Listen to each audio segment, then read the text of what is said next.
नयाँ इन्भेस्टरले गर्ने ठुला 7 गल्तीहरूको बारेमा शेयर मार्केटमा पैसा गुमाउनुको मुख्य कारणहरू तपाईहरुलाई म जानकारी दिनेछु। तपाईहरु शेयर बजारमा नयाँ हुनुहुन्छ, यदि यो भिडियो तपाईहरुले अन्तिमसम्म हेर्नुभयो भने केही कुराहरू जानकारी लिन सक्नुहुनेछ। किनकि तपाईहरुले शेयर बजारमा पैसा गुमाउनुको कारण बजार मात्र नहुन सक्छ। धेरै इन्भेस्टरले एउटै गल्ती गर्छन्, अरूले स्टक किनेपछि आफू पनि किन्छन् र प्राइस घटेपछि डरले बेच्छन् र प्राइस बढेपछि फेरि किन्नका लागि दौडिन्छन्। तर यो सबैभन्दा ठुलो खतरनाक कुरा के हो भने यी गल्तीहरू तपाईहरुले थाहा नपाई कि तपाईहरुले वर्षौंसम्म दौडिन र तपाईहरु जहिले पनि लस्टमा जान सक्नुहुनेछ।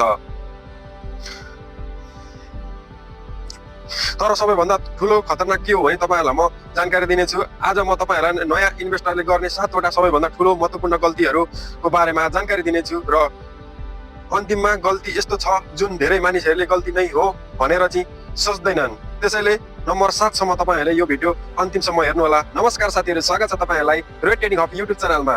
यदि तपाईहरु शेयर बजारमा नयाँ हुनुहुन्छ र इन्भेस्टमेन्ट गर्न सुरु गर्ने सोचमा हुनुहुन्छ भने वा पहिले नै लगानी गरिरहनु भएको छ भने यो भिडियो तपाईहरुले अन्तिमसम्म हेरेपछि केही कुराहरू तपाईहरुको लागि उपयोगी हुन सक्छ। आज हामी टेक्निकल इन्डिकेटरको कुरा मात्र गर्ने छैनौं कि आज हामी कुरा गर्ने छौं इन्भेस्टरको सोच र पैसाको व्यवस्थापनको लागि चाहिँ के कस्तो हामीले अपनाउनु पर्छ भन्ने विविध विषयमा हामी कुरा गर्ने छौं। किनकि शेयर बजार एउटा स्टक एनालाइज गर्ने महत्त्वपूर्ण क्षेत्र हो, तर आफ्नो गल्ती नियन्त्रण गर्नका लागि चाहिँ केही कुराहरू हामीले गर्नुपर्ने हुन्छ र तपाईहरुले पनि यही कुराहरू चाहिँ मिनिमाइज गरेर चाहिँ अगाडि बढ्नु होला। अब सुरु गरौं पहिलो गल्तीबाट। गल्ती नम्बर 1, हल्लाको भरमा हामीले कुनै पनि सेक्टर किन्नु हुँदैन। पहिलो र सबैभन्दा ठुलो पहिलो नम्बरमा धेरै साथीहरूले गल्ती गर्ने हुन्छ। कसैले फेसबुक ग्रुपमा लेखेको र यो सेक्टर अब बढ्छ, कसैले युट्युबमा भन्यो र यो कम्पनी अब बढ्छ, अनि हामीले रिसर्च नगरिकन तुरुन्तै बाइ गरिन्छ। तर एउटा प्रश्न, तपाईहरुलाई सेक्टर किन्नु भयो र कम्पनीको प्रफिट राम्रो भएर, इपीएस राम्रो भएर, भोल्युम राम्रो आएर, बिजनेस राम्रो भएर कि कसैले बढ्छ भनेको भरमा चाहिँ हामीले कुनै पनि सेक्टर किन्ने?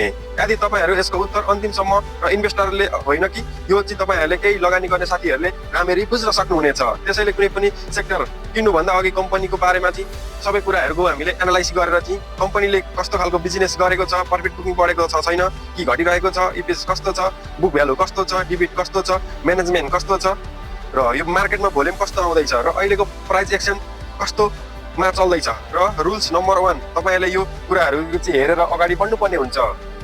अब कुनै पनि ट्रेडरले र इन्भेस्टरले गर्ने गल्ती 2 नम्बरमा रहेको छ, सबै पैसा एउटै सेक्टरमा हाल्नु हुँदैन। अब दोस्रो गल्ती त धेरै खतरनाक छ। मानौ तपाईहरुले लगानी गर्नका लागि 5 लाख रुपैयाँ छ तपाईहरुसँग र तपाईहरुले एउटा सेक्टर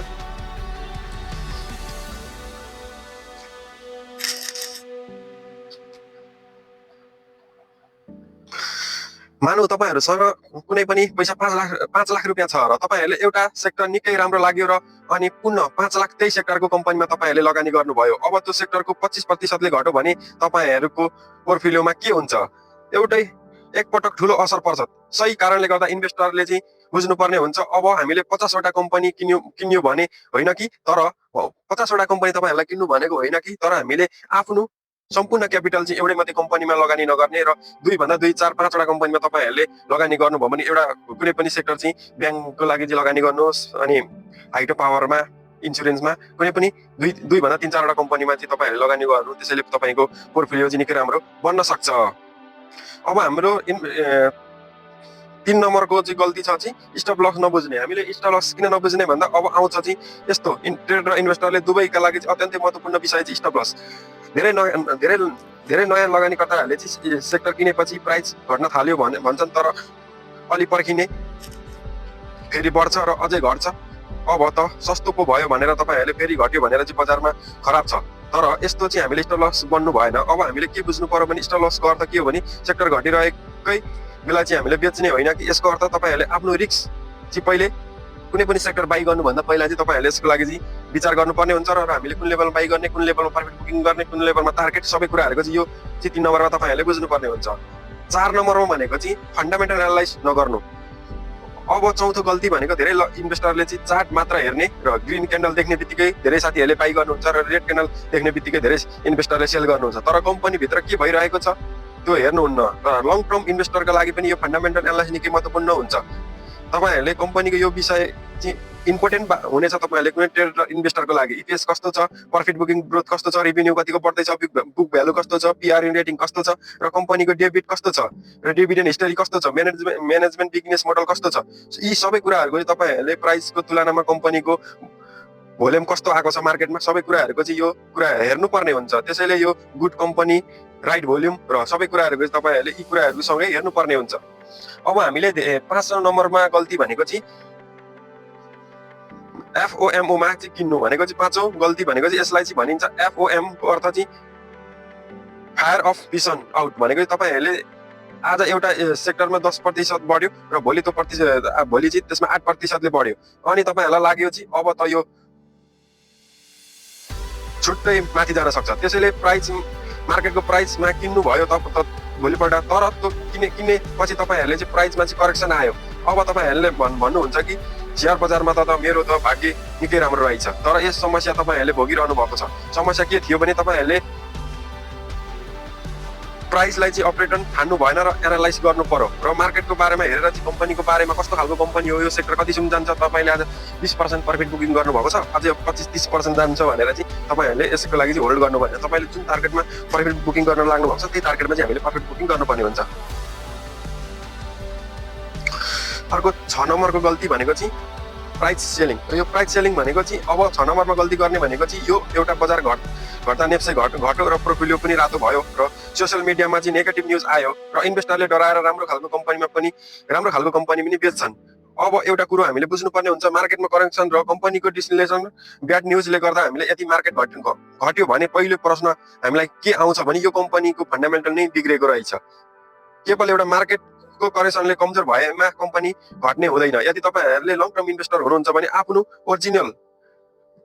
ओरिजिनल इन्भेस्टमेन्ट रुललाई चाहिँ फलो गरेर तपाईहरुले कम्पनीको बिजनेस बढ्दै छ छैन, प्रॉफिट ग्रोथ कस्तो ठिक छ छैन, डेबिट म्यानेजमेन्ट कस्तो छ, सबै कुराहरुको चाहिँ एनालाइज गर्नुपर्ने हुन्छ र तपाईहरुले एनालाइज गर्ने स्ट्र्याटेजी अपनाउनु भयो भने तपाईहरु त्यस्तो सारा लसतिर जान सक्नुहुन्न। अब 7औं नम्बरमा रहेको छ के भन्दा पनि स्ट्र्याटेजी। अब आयो कि सबैभन्दा महत्त्वपूर्ण 7औं गल्ती, स्ट्र्याटेजी बिना चाहिँ इन्भेस्ट गर्नु भएन। धेरै मानिसले चाहिँ सोध्नुहुन्छ कि तपाई यो स्टक किन्नु भयो कि उत्तर आउँछ राम्रो लाग्यो, कति समय राख्ने थाहा छैन, टार्गेट कहाँ राख्ने थाहा छैन र कुन अवस्थामा बेच्ने थाहा छैन, त्यो पनि थाहा छैन। सही कुरो समस्या।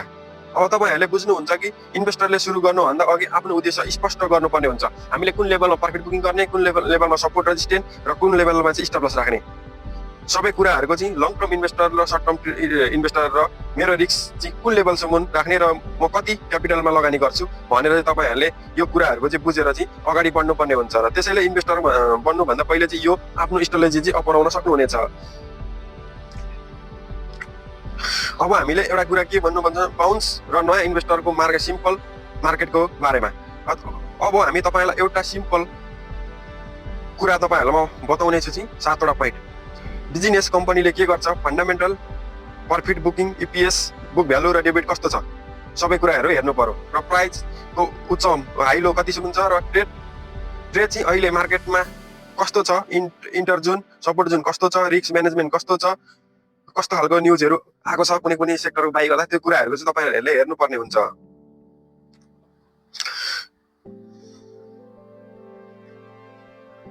अब अन्त्यमा चाहिँ म एउटा कुरा बुझाउँछु तपाईहरुलाई, शेयर मार्केटमा चाहिँ सफल हुनुभन्दा सबैभन्दा पहिले चाहिँ सेक्टर, राम्रो खालको सेक्टर तपाईहरुले खोज्नुपर्ने हुन्छ।